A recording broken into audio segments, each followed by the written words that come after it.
TDP నాయకులు రవి మలిశెట్టి గారిని వేదిక మీదకి రావాల్సిందిగా కోరుతున్నాను.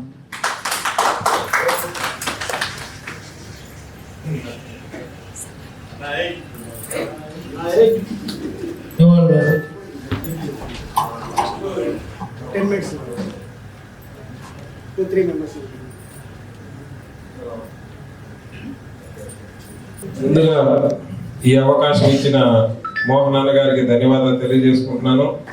ఎన్ఆర్ఐ టీడీపీ ఆధ్వర్యంలో చుండ్రు బాలరెడ్డి అన్న అధ్యక్షతన ఈ 30వ స్వర్గీయ నందమూరి తారక రామారావు గారి వర్ధంతికి వచ్చిన ఎన్ఆర్ఐ టీడీపీ సభ్యులందరికీ, జనసేన సభ్యులందరికీ, మిగతా కూటమి సభ్యులందరికీ ధన్యవాదాలు తెలియజేసుకుంటున్నాను.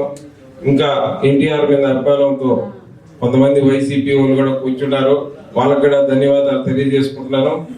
ముందుగా ఎన్టీఆర్ మన పొట్టి శ్రీరాములు గారు మన ఆంధ్ర రాష్ట్రాన్ని సపరేట్ చేసిన తర్వాత మనల్ని అప్పటికీ మద్రాసీలు అంటా ఉన్నారు.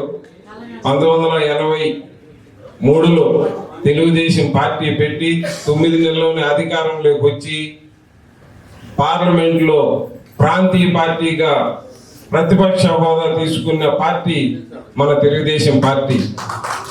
అలాంటి పార్టీని ప్రజలే దేవుళ్ళు, సమాజమే దేవాలయం అని ప్రతి ఒక్క మనుషుల గుండెల్లో నిలబడిపోయిన మన ఎన్టీఆర్ గారు ఇప్పటికీ చిరస్థాయిగా కలియుగం అంతరించే వరకు ప్రతి ఒక్క తెలుగు గుండెల్లో ఉండాలి, ఉంచుకోవాలి కూడా మనం.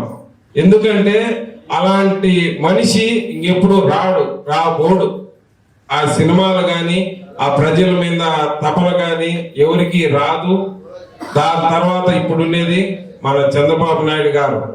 ఆయన ఒక్కడికే ప్రజల మీద ఎంతో అభిమానం ఉంది. దాని తర్వాత ఇప్పుడు లోకేష్, పవన్ కళ్యాణ్ గారు కూడా ప్రజల గురించి ఎంతో ఆలోచిస్తూ ఉన్నారు.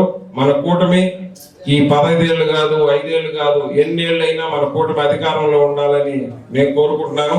దాని తర్వాత తెలుగుదేశం కూటమి అధికారంలో ఎందుకు ఉండాలని అంటే మనకు పదవులు అటువంటి వాటి మీద మనం ఆశ పెట్టుకోకూడదు.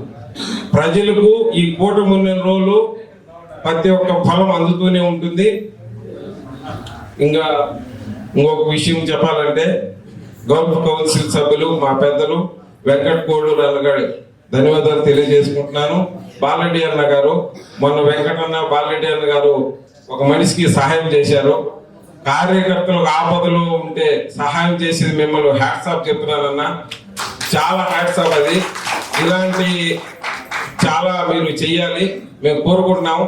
మీ అందరి నాయకత్వంలో మేమందరం ఉండడానికి చాలా గర్వపడుతున్నాము. ఈ అవకాశం ఇచ్చిన ప్రతి ఒక్కరికి ధన్యవాదాలు అన్న.